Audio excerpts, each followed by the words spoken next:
பாருங்கள் ஃப்ரெண்ட்ஸ், இந்த மாதிரி நல்லா பொரிஞ்சு வரும். என்ன காஞ்சிச்சுன்னு தெரியும்.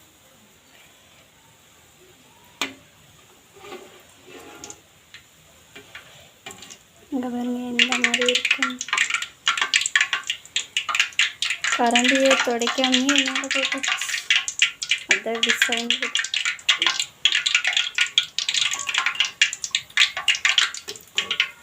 இவங்க எந்த அளவுக்கு நல்லா பந்து மாதிரி வருதுன்னு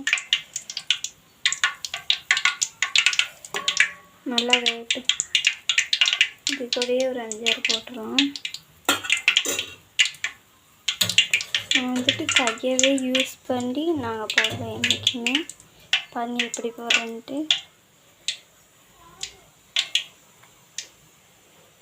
கொஞ்சம் இப்படி ஒரு ஓரமாக அப்படி கொஞ்சம் எடுத்துட்டு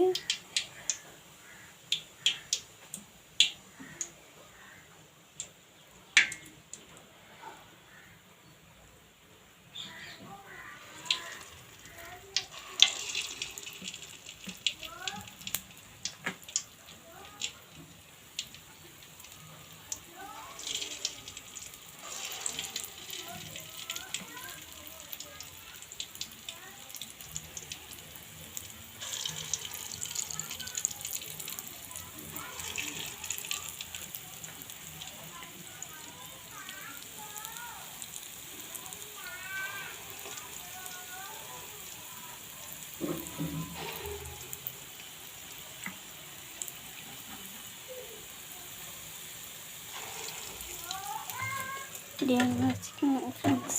இவ்வளோ போட்டாச்சு. இது போடலாம்.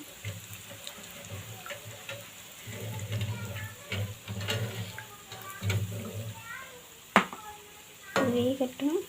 நம்ம மாவு அரைச்சி அப்படியே எடுத்து வச்சுருப்போம் இல்லைங்களா, அதை மிக்ஸ் பண்ணுறதுக்கோசரம் ஒரு மிக்சிங். இப்போ நல்லா அப்படி மிக்ஸ் பண்ணிக்கோங்க.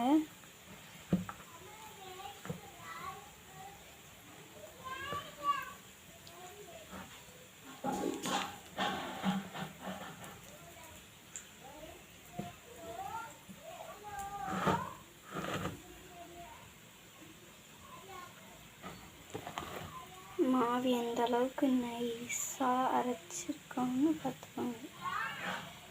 நல்லா இந்த மாதிரி கெட்டியாக இருக்கிற மாதிரி இருக்கும். நீங்கள் நல்லா ஸ்மாட்ச் பண்ணிங்கன்னா கரெக்டாக போயிடும்.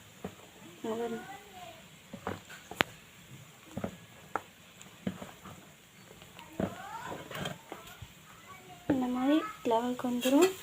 நீங்கள் இங்கே போட்டது அப்படியே கொஞ்சமாக இப்படி எடுத்து விட்டிங்கன்னா இன்னும் அது நல்லா வேகும். 5 நிமிஷம் அது நல்லா வேகட்டும். நம்ம அது வரைக்கும் இங்கே ஸ்மாட்ச் பண்ணி விடலாம். இப்படி பண்ணிவிட்டால் மாவு கொஞ்சம் ஸ்மூத்தாக அப்படியே பாஞ்சி மாதிரி. ஃபஸ்ட்டு நீங்கள் எவ்வளோ மாவு போடுறீங்களோ அவ்வளோ டைம் அரைப்பீங்களா, ஒரு 1-2 டைம் அரைச்சிங்கன்னா அதை அப்படியே ஊற்றி வச்சுருப்பீங்க இல்லையா, அதனால் இப்படி கொஞ்சம் கலந்து விட்டால் அது வந்து நல்லா வரும். ரெண்டும் கலந்துடும்.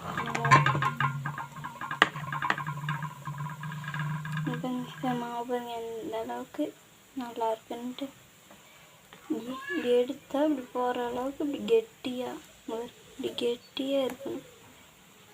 ரொம்ப லேசாக வரக்கூடாது. கை கொஞ்சம் இப்படி கழுவி இந்த மாதிரி போட்டோம்னா நல்லாயிருக்கும். கையில் ஒட்டாது. நெல்லுங்க ஒட்டாத மாதிரி இருக்கிறதுக்காக இந்த அதுக்குள்ளே எந்த அளவுக்கு பொன்னிறமாக இந்த மாதிரி கொஞ்சம் ப்ரௌன் கலரில் வரும். இப்போ ஒன் சைடு வந்துருச்சு, இன்னொரு சைடு திருப்பி விடலாம். ப்ரௌன் கலரில் ஆயிடுச்சா, இந்த சைடு திருப்பி விட்டால் ப்ரௌன் கலரில் ஆயிடும்.